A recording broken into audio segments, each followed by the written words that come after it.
Hi, this is The Ripple Effect, and I'm Kim Graves from Solidarity Community Federal Credit Union, and this is Jessica Ausbrook. Hi, Jess. Hi, Kim. How in the heck are you today? I'm good. I'm glad to see you. Glad to see you. Yeah, you're just such a bright light in this cold winter. Oh my gosh, like a shiny star. You are. Like a bubble in the air. And Pop you. Oh, I know. Don't pop me. Don't pop me. Hey, we got a special guest today. We do. Ginny is here from us with Our Kids First, which is a new initiative in Howard County. And there are a lot of arms and legs to this. So, Ginny, we're going to give you the floor and let's just talk about Our Kids First. What is it? Okay. So Our Kids First is a initiative that's been funded by the Department of Out-of-School Learning, the state of Indiana, and it's being facilitated by the United Way here of Howard and Tipton counties. And what this is essentially they have tasked our group, so Community Centric Solutions and myself, with coming through Howard and Tipton counties and identifying exactly what do the people that live here need in regards to childcare. How does the current childcare system serve them? Where does it not serve them? One of the questions we ask in our meetings with families is, in a utopic world where nothing's an obstacle, what would you make happen? And then they tell us. They go, I need childcare for children with special needs. Inclusive care is a very hot topic with us right now because we've seen so many families who just, the service isn't here. So, and then from there, because we are an employer-backed initiative, we also represent all 13,000 employers here in the two counties. Oh, wow. 13,000 of them? Yes. Didn't know that many. Yes. So you're looking for a child care program to be able to take care of all of those? I think it's a little bit of everything, right? Is it a little bit of, so any parent that currently has child care, let's just say hypothetically, once this gets worked out, would be able to drop their child off there?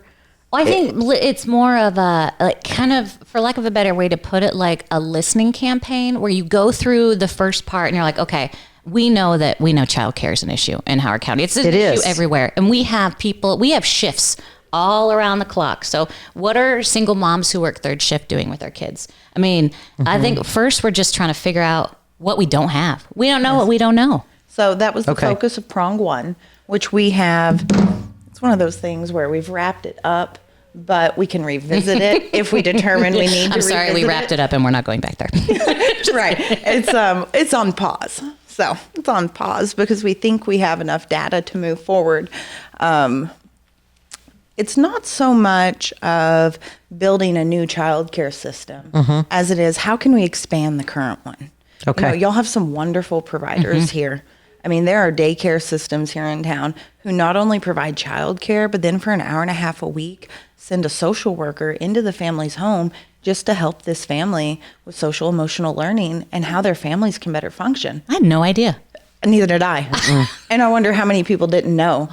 That is Bonavista Early Learning, by the way. Bonavista does that? Bonavista Early Learning has a whole program where they send someone into families' homes for an hour and a half a week just to help the family function better. And it's kids with and without disabilities, right? It's kids of all. Yeah. Correct. That's really great. Bonavista is amazing. They do such great work. They really are. They really do.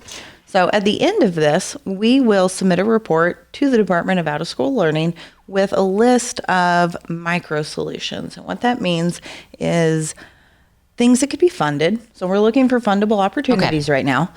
Things that could be funded that aren't putting in a whole nother brick and mortar, because that's a huge cost. Right. So where could we spend $1,000 and add 20 more childcare seats? Because those opportunities are out there in the county. There are childcare clinics here in the county who, with a couple $100 in construction fees or some permitting, really could expand services. They have empty space that doesn't meet state requirements. And with a little bit of construction, a little bit of planning, they could expand their current offerings. So how many childcare facilities, ballpark, between Howard and Tipton counties? I imagine Tipton County does not have a lot of options. Tipton County has less than 10, to my knowledge. Howard County has less than 30. That's not very many. It's not. We got a lot of kids. I didn't even know there was that many in Howard County. Because, some parents that I speak with, they may not be able to find work because it costs too much to bring someone in to take care of their child. So it's cheaper for them to not work. So we did essentially a market survey of all the childcare here in Howard and Tipton County. And what we found is the current offerings are serving less than 30% of the workforce. So just by hours of operation. If we look at hours of operations versus required shifts to show up to your place of employment and stay employed, less than 30% of workers have access to childcare during their work shift. That is a big chunk of our population. It is. It's kind of scary when you think about it. Especially, I mean, you're thinking about starting a family and you don't know where you're going to get childcare at. That is frightening for sure. And we have all these great facilities, like you mentioned, but we just don't have enough of them. Or they're not large enough to help serve all the kids that we need them to, because there are so many guidelines through the state. There are. And then there's also the short staffing is a problem across so many industries right now. Childcare is significantly impacted because the pay rates in that industry they're not competitive with the job market at the end of the day. Then we need really special people to take care of our kids. I mean, we want them to be safe people, you know. It takes a special person to be in there with our kids all day long. It was one of the things that was just came up over and over in these community conversations with parents was Howard County families said, we really wish there was a standardized training for everyone that worked in childcare. So. Is that something that they do other places? You know, nationally, you know, some places have that, some places don't. Is it a legal requirement? Maybe, maybe not. I don't know any of those rules. So by the end of this, we hope to have what? We hope to have a report, one, of fundable micro solutions. So daycare center has an empty room. They need an exterior door installed for it to meet state guidelines for it to hold children. And we would have a quote set up. We'd be able to send this to the state, and they would determine whether or not they wanted to fund it. And then also, Our Kids First is unique in that it is also a community resilience program, which is why we do all this work with agencies. And we go in and we do all these gap assessments because we need to see how agencies align with each other. Because there's a lot of what I do is, hey, give me your hand. I'm going to take you over here, and I'm going to introduce you to this person, and you guys are going to be best friends because your needs are filled by their surplus, and their needs are filled by your surplus. We've done a lot of connecting people together, just so that everything flows a little bit better. One of the coolest things that has come out of this thus far, and it's just been a free win for the community, and I need to shout out the groups that have worked Let's do it. because this has been going on for months, and it's all been very quietly happening because no one wanted to promise the community something until they were sure they were going to be able to commit. But Ivy Tech, specifically Katie Lohman, the vice chancellor there, has headed this, and they've really taken ownership here. They have been doing weekly meetings with us, as well as Bonavista and DSI, Indiana Behavioral Analysis Academy, Engaging Minds, Hope Behavioral, and Kokomo City Schools. Wow.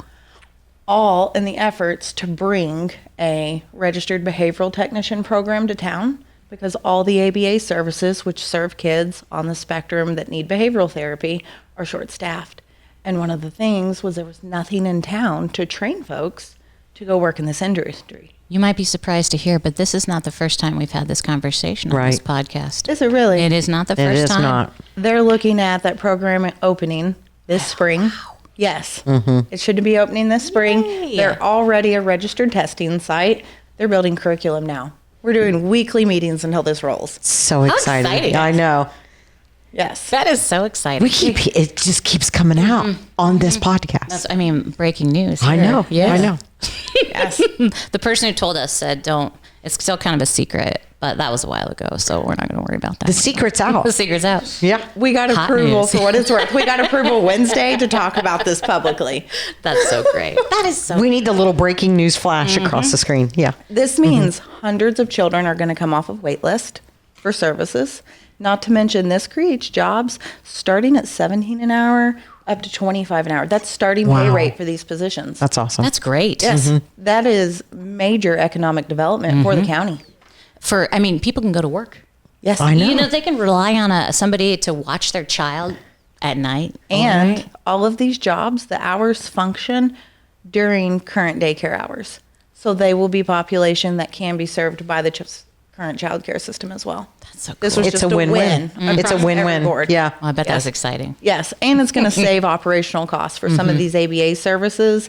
And they saw Medicare changes at the beginning of the year, which really hurt finances for them. So this is a good relief at the end of the year for them. Well, when you think about childcare, I mean, sometimes you just think about it briefly. You're like, oh, somebody's got 2 kids. They're just taking them during the day while they're at work to childcare. I mean, it's so much more involved than that, especially with the different types of families that we have in Howard and Tipton counties. It's just a little bit of everything, and we have to be prepared for everything. Correct. And one of the things that reoccurred often in these conversations, which is why we've been tunneling into this niche of inclusive care, if you will, here in Howard County, is we saw a lot of families who their child had been suspended from multiple child care centers simply because the child care center is not staffed in a way to manage children with, I hate to call it negative behaviors, but maybe behaviors that require more attention. Sure. You Yep. know what I mean? Right. Children that are on the Right. spectrum but not diagnosed yet. Child care centers they're not trained for that. Kids are kind of crazy sometimes. I mean, kids are kids. Yes. Kids are kids. Yes. Wait, adults are crazy sometimes. Yeah, we don't have as good an excuse. We've had more time to figure out how to be okay. adults. But My 12-year-old looked at me earlier this week and was like, just so you know, when you get old, I'm shipping you to a nursing home out of state. Well, that's what's wrong with the world right now. That's what's wrong. Just read an article this morning. So much great funny. work is being done. At the end, we'll have this plan to present. Is there anything you need between now from the community and when we present this to the state? Yes. We have another big thing coming up. I'm going to keep bumping this microphone It's okay. the whole time. Don't worry about it. I talk with my hands, which doesn't serve well in this situation. We have an event coming up the first weekend of May, which Indiana Wesleyan has so graciously donated the space to put on. And it is a burnout relief and neurodivergence education seminar for all the educators and caregivers here in Howard and Tipton County. Wow. So we will have a limited number of seats, but what we're going to be looking for is gifts that we can give those educators. We'd like to kind of like door prize it so that the day Yeah. is just fun and exciting. So any type of gift certificate or small gift that could be wrapped up to give to all these educators that we have there, that would be amazing. And then of course we're running the community survey right now. There are several agencies sponsoring it, and there's just a general one for the public. So anywhere you find an Our Kids First QR code, just go ahead and scan that. Takes less than 5 minutes. And you're telling the state of Indiana directly exactly what you want when you fill that out. I mean, 5 minutes I think is overkill. I think it takes like 30 seconds. It was so quick. It was such a quick survey. Like, there's no reason not to do it. No, there's not. I mean, it's just, I think 5 questions. Was it even that many? There's more than that to it now. I think you might have taken the preliminary survey. I better take the new one then. Yes, we expanded I'll have it to to take it, cover yeah. all 3 prongs is what we did. Originally, we were going to do this in a series of surveys, and then we thought, it's probably easier to get people to scan it and take it once than 3 times. Well, that's the kind of cool thing about this program is you're figuring out those things as you go. Yes, cool. it adapts to the county's needs as we discover more of the county's needs. And there are a lot of them. Yep. oh there my sure are. gosh, what a great idea. I hope it just keeps on going in the direction that will help so many people. The support from the county has just been overwhelming. Good. I mean, everybody has been like, what can we do? How can we help? I think it's something that's very needed. Oh, yeah. Yes. Yes. And what's really unique about this is the public makes the decisions. The public is determining how this moves forward. It, it wasn't like we got a bunch of big heads together in a room and we're like, hey, how do you guys want to fix childcare? We literally went out to the public and directly to the employers and was like, hey, what do you need? This has been a what do you need in Right. a situation. We need a child care facility at every place that there are people working. Not going to happen, but wouldn't that be nice? Wouldn't it? That would be Or awesome. kids right next Yeah. door. Or, it Think sure about would. the quality of life improvement on something like that. Where on your lunch break, you can stop and see your kid rather than not seeing your kid for 8-9 hours at a time. Well, I don't know about you guys, but childcare has changed since I was growing up. It was, we went to the babysitter. And Same here. We hung out there all day, but childcare has to be competitive these days. I mean, what we learned from the 75 and 5 initiative is like 85 or 90% of brain development happens between 0 through age 5, which is a little bit scary and a little bit frightening, but we're trusting these people with our children to make sure they're teaching them good things and that. It's crazy. 75 Interesting. and 5 also uncovered the fact that children that attend childcare are significantly a step ahead when they roll into kindergarten. So by the time the K through 12 educators get them, when they've been to childcare, there's not as much to teach them about the process of getting an education because daycare has already set the path for That them. makes me really proud. We worked hard on that, and I love to see that it's rolled into something excellent like this. Our Kids First is here because of 75 and 5. I love Between that. that and Reba Harris, that is why y'all have Our Kids First. Aw. Yes. Now, I went to my great-grandmother's during the summer. She taught me how to cook. That's so great. I mean, yeah. I mean, that's when they used to deliver milk. I'm not even going to say my age, but they would deliver milk. They would walk in the back door, put it in the fridge, deliver your orange juice, your Really? eggs. Oh, yeah. Yeah. And she taught us how to cook, and she taught us how to do some sewing and all that stuff Well, during the summer. So, I mean, how I felt lucky. like that guided us, in the direction that I can cook for myself or, do my own laundry and what have you. And some families are so lucky that they have, grandma, aunts, and uncles who are there to help with those types of things. That was a great grandmother, too. Wow. I know. It was a great grandmother. Well, and we see grandparents taking care of Yeah. kids and all sorts of different things. There. Actually, it's one of the alarming statistics here. I believe it. Yeah. I've got it right here. 32.1% of grandparents here Are in raising- Howard County are raising their I grandchildren. yeah. Wow. Yes. Yep. It's a high number. It's a crisis level number in the county. I would say so. I know that they used to do the pasta group, but I'm not sure if that's still around, the parenting the second time around after COVID. But I knew before COVID, there were a lot of families that grandma and grandpa were helping raise the kiddos, which is scary. And It's big. yeah, well, it's hard. I mean, you're not young anymore and you still need access to those resources, and they've probably changed.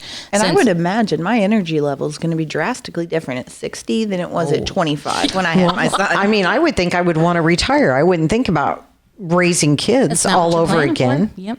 I mean, you just don't plan on it. And you're getting a different amount of income what you would when you were younger. And now you got to plan on, providing meals, college, and that wasn't even in your schedule. I mean, it wasn't in your life plan. Man, thank goodness for those grandparents too.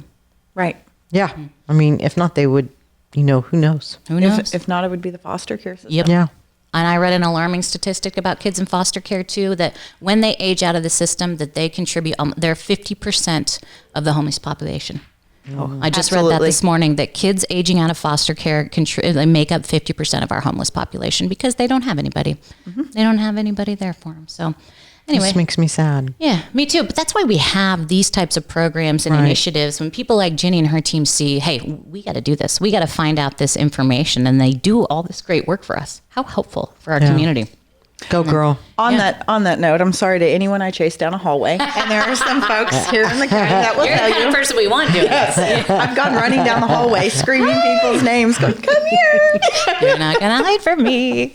You're making a difference. That's all that matters. Keep chasing. I mean, this is a gift to our community. Yes, long term, this will cause irrevocable but excellent change for the folks that live here. Quality of life will improve. Life just won't be quite so difficult for Right. folks that have just continually been met with brick walls. Yep.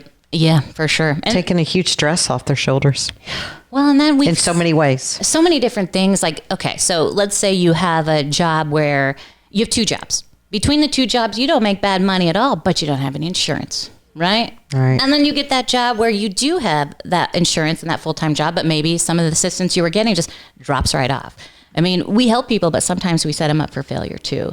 And I really think this is a comprehensive plan to help our parents in Kokomo and kids too. Yes. It's really great. On the note of loss of assistance with job changes, in my previous position, I ran a team of about 30 people.